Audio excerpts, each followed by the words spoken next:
Bonjour tout le monde, j'espère que vous allez bien. Aujourd'hui, le sujet de la semaine, c'est le développement personnel. Le but de cette courte vidéo, en fait, c'est de savoir si, premièrement, si vous en faites et si vous en faites, est-ce que vous le faites de la bonne manière? En fait, est-ce que vous faites des erreurs en faisant du développement personnel? Pour les gens qui n'en font pas, je vous encourage fortement d'en faire.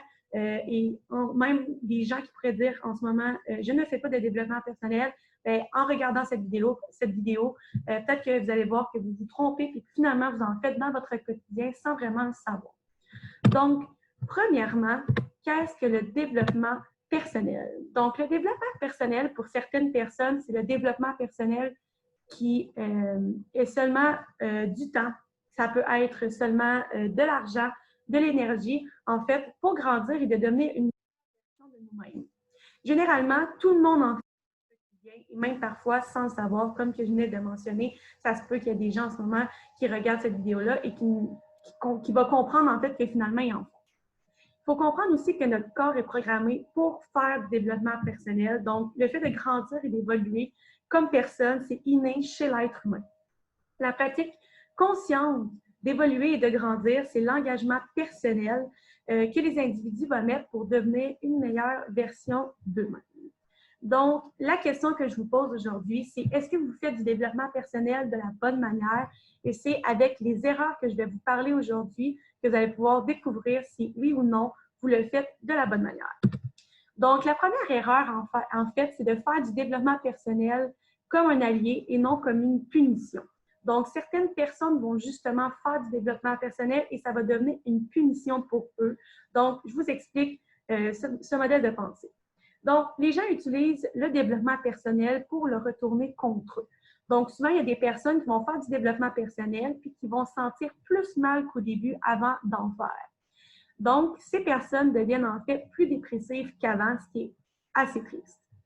C'est bien de faire des pensées positives, d'avoir de la gratitude envers soi-même, de se focaliser sur les choses impressionnantes de la vie.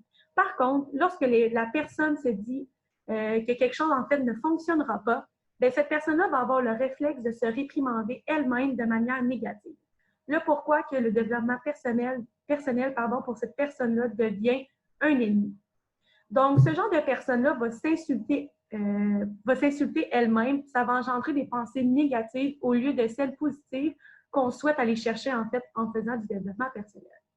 Il faut toujours avoir en tête aussi le pourquoi de faire du développement personnel.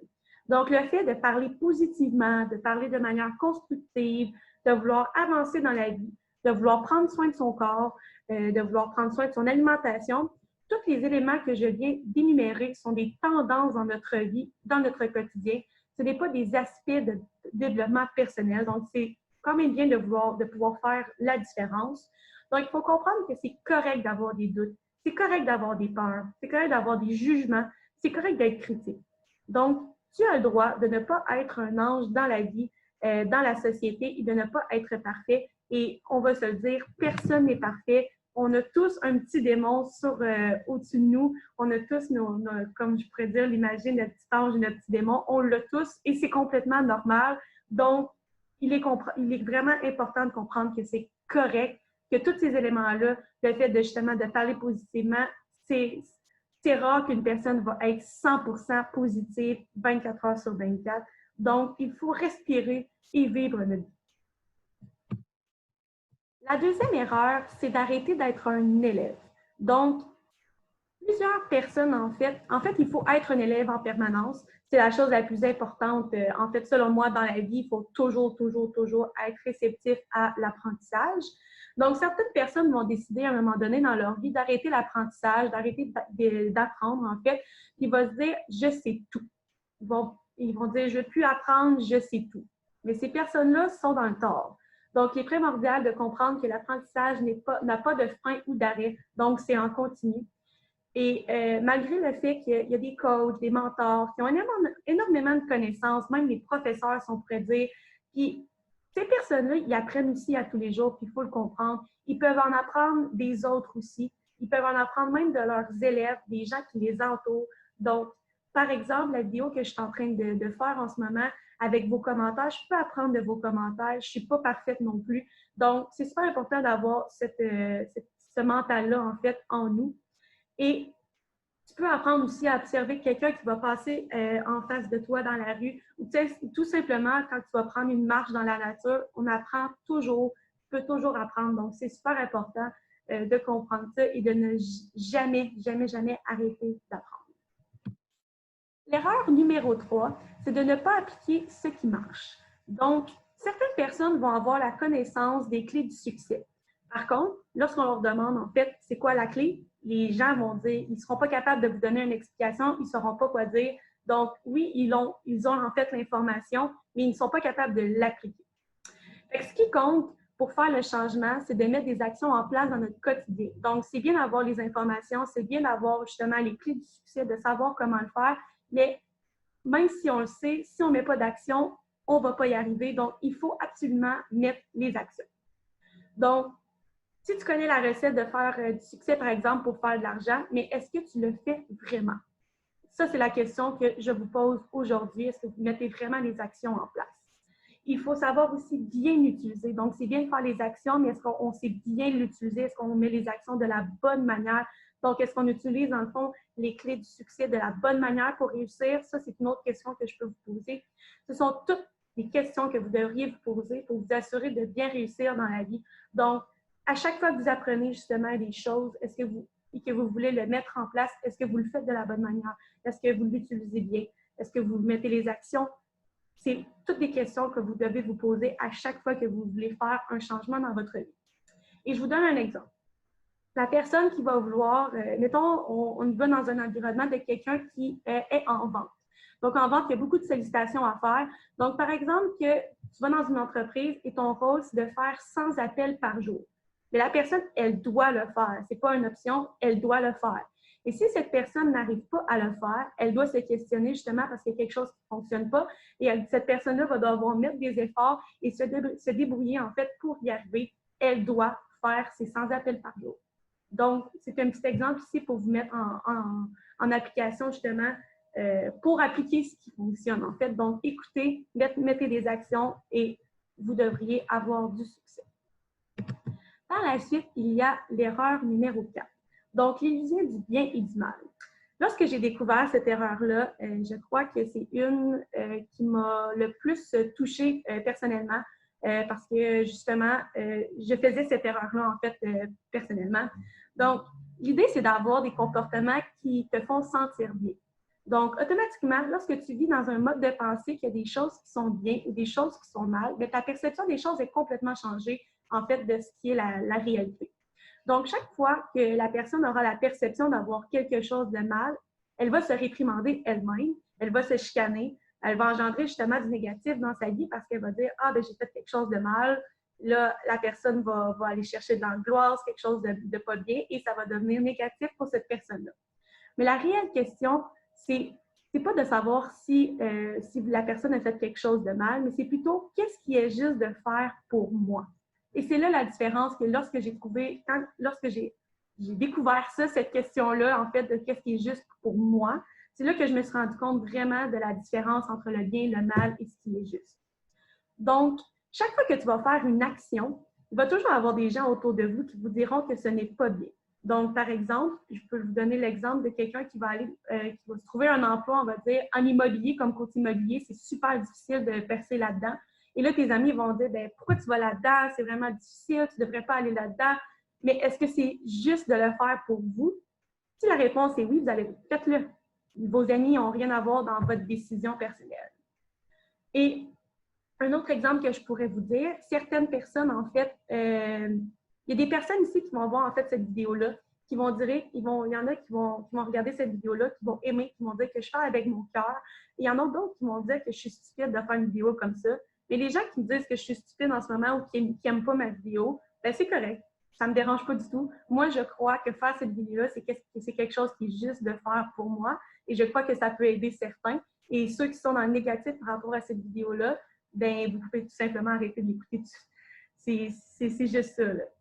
Et il faut comprendre aussi qu'il faut arrêter, en fait, de bâtir votre vie sur les opinions des autres et ce que les autres pensent de vous.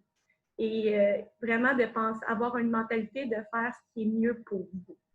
Et c'est vraiment une décision propre à soi-même, à savoir qu'est-ce qui est juste pour vous. Personne ne peut vous juger, pas vos parents, pas votre soeur. Les gens peuvent vous conseiller, mais personne, techniquement, a le droit de prendre une décision pour vous. Et le but, c'est que lorsque vous allez faire une action que vous croyez qui est juste pour vous, bien, vous devez être content et fier par la suite. Donc, par la suite de faire cette vidéo-là, par exemple, moi, je vais être fière d'avoir fait cette vidéo-là. Est-ce qu'elle va plaire à tous? Non. Mais elle va plaire à moi. Et c'est ça, justement, la différence là, avec ce qui est bien, mal et ce qui est juste. On s'en va sur l'erreur numéro 5. Celle-là, c'était ma préférée, en fait, parce que c'était aussi une des erreurs que j'ai un petit peu de difficulté. J'avais de la difficulté un petit peu avant par rapport à cette erreur-là. Donc, c'est les gens ne changent pas leur environnement. Fait que le but, c'est de changer son environnement. Donc, certaines personnes vont porter à se coller justement dans des environnements qui sont constructifs. C'est des environnements qui sont positifs, des environnements qui vont déterminer à aller vers leurs rêves, puis, dans le fond, les gens, forcément, vont se sentir bien dans ce genre d'environnement-là parce que ça n'apporte que du positif pour eux. Le problème, c'est que ces personnes-là ont peur du changement. Pas tout le monde. Certaines personnes, ils vont avoir peur du changement. Il y en a qui vont se coller dans ces environnements-là et ils vont rester dans ces environnements-là, tandis que d'autres vont, comme je vous dis, ne voudront pas changer par peur. Et malgré le fait d'avoir justement des informations, de vouloir se diriger vers un environnement plus positif, bien, ces personnes-là vont reprendre leurs vieilles habitudes. Donc, si je vous donne un exemple de vieilles habitudes, ça peut être le fait d'avoir des mauvaises habitudes alimentaires, des mauvaises habitudes côté sportif par rapport à votre. Ça peut être seulement la manière que vous parlez. Ici au Québec, on sac beaucoup, donc peut-être modifier la manière que vous allez parler. Ça peut être aussi, dans le fond, dans votre environnement de travail, le stress ou quoi que ce soit, mais vous restez collé à cet environnement de travail-là parce que c'est payant, par exemple. Ça peut être aussi, les environnements sont exponentiels. On vit tous dans des environnements différents et on vit tous des choses différentes. Et je vous donne un exemple de quelqu'un, justement, qui pourrait ne pas faire le changement qu'il devrait, en fait. C'est quelqu'un, par exemple, je prends l'exemple d'une femme, parce qu'en ce moment, je suis justement un training assidu avec une application. Donc, je prends un peu l'exemple de moi, mais moi, je ne ferai pas l'erreur. Donc, en fait, ça serait une femme, par exemple, qui va prendre l'habitude d'une application en sport. Elle va avoir ses trainings à tous les jours, ses entraînements physiques ainsi que son changement d'alimentation parce que cette personne-là veut avoir une perte de poids. Mais cette personne-là, elle va faire l'application 1 semaine, 2 semaines et c'est tout. Elle va arrêter à ce moment-là. Donc, après ça, 2 semaines, 1 mois, 2 mois, les gens ne seront pas capables de changer et elle va revenir dans ses vieilles habitudes. Elle va revenir à manger de la malbouffe, elle va revenir à ne plus s'entraîner, écouter du Netflix la journée longue. Un 30 minutes d'exercice pour elle, ça devient trop difficile. Donc, ça, c'est vraiment le fait que la personne avait une mentalité de changement. Elle a essayé, mais elle n'a pas mis les efforts pour faire le changement total et de revoir une nouvelle routine saine. Donc, voici mon exemple. Donc, vous avez le droit de faire des changements dans votre vie. Puis c'est super important de comprendre que vous pouvez les faire, les changements. C'est seulement de la volonté de vous. Puis, c'est correct de vouloir changer son alimentation. C'est correct de vouloir faire plus de sport. C'est correct aussi de changer de cercle d'amis. Si vous avez des gens très négatifs dans votre vie, c'est correct soit de les mettre de côté ou faire des pauses. C'est correct aussi d'avoir des manières de penser ou d'agir différemment des autres. C'est vraiment le but, c'est que vous vous sentez bien, vous. Et si vous avez des ondes négatives qui viennent de l'extérieur, vous devez les enlever. Et le but aussi, pour finir cette erreur-là, en fait, c'est vraiment de vouloir changer pour faire une meilleure personne de vous. Donc, le changement, il est bon, mais le but, c'est que vous allez faire un changement côté positif pour vous. Et la dernière erreur, c'est en fait de vouloir atteindre des rêves qui ne sont pas les siens, donc qui ne sont pas les vôtres, qui ne sont pas les nôtres, pardon. Donc, ce qui est important ici, c'est que vous devez faire ce qui est important pour vous et non pour les autres. Donc, le meilleur exemple que je peux donner avec cette erreur-là, c'est que un étudiant, par exemple, ou qui est rendu maintenant sur le marché du travail, va avoir fait de nombreuses années d'études, par exemple, en médecine, pour faire plaisir à leurs parents. Donc, ses parents leur ont dit, va en médecine, va étudier là-dedans, c'est super payant, tu vas avoir une liberté financière. Et là, la personne, je ne sais même pas c'est combien de temps des années d'études de médecine, mais tu sais, je sais que c'est comme, tu as ton cégep, tu as ton université, puis après ça, tu as des maîtrises, puis après ça, tu as ton doctorat, puis après ça, tu as des stages, tu as des heures accumulées. C'est énormément de temps. Je pense que c'est entre 8 et 10 ans, si je me souviens bien. Donc, tu fais, par exemple, on va mettre un chiffron, tu mets 10 ans de ta vie en études de médecine parce que tes parents t'ont dit que tu allais avoir une liberté financière quand tu avais 10 ans. Donc, ça, c'est le meilleur exemple. Puis, malheureusement, ça arrive tellement souvent et il n'est pas trop tard pour vous réveiller. Si vous voyez cette vidéo-là et que vous dites « Oh mon Dieu, ça, c'est moi », puis que vous ne voulez pas faire ça, puis que vous êtes rendu à votre deuxième année de médecine, allez-vous-en. Faites juste, il n'est pas trop tard. Allez vers quelque chose que vous voulez faire.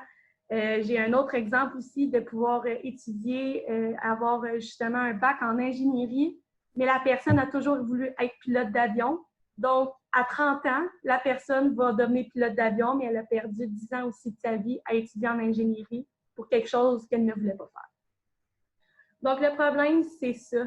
C'est le fait que si, par exemple, vous faites partie de cette erreur-là, vous allez peut-être réussir, vous allez peut-être faire vos 10 ans de médecine, vous allez devenir médecin et vous allez avoir réussi dans la vie. Par contre, vous allez avoir une vie peut-être malheureuse, ça va être une vie qui ne vous correspond pas. Puis, la meilleure question aussi que je peux vous poser, c'est si vous étiez milliardaire, qu'est-ce que tu aimerais faire? Donc, si tu écoutes vraiment ton cœur et que tu fais vraiment ce qui est important pour toi, que tu sois riche ou que tu sois pauvre, la réponse devrait être la même. Donc, aujourd'hui, moi, par exemple, je suis dans l'entrepreneuriat. J'ai toujours voulu faire ça et j'ai décidé de le faire.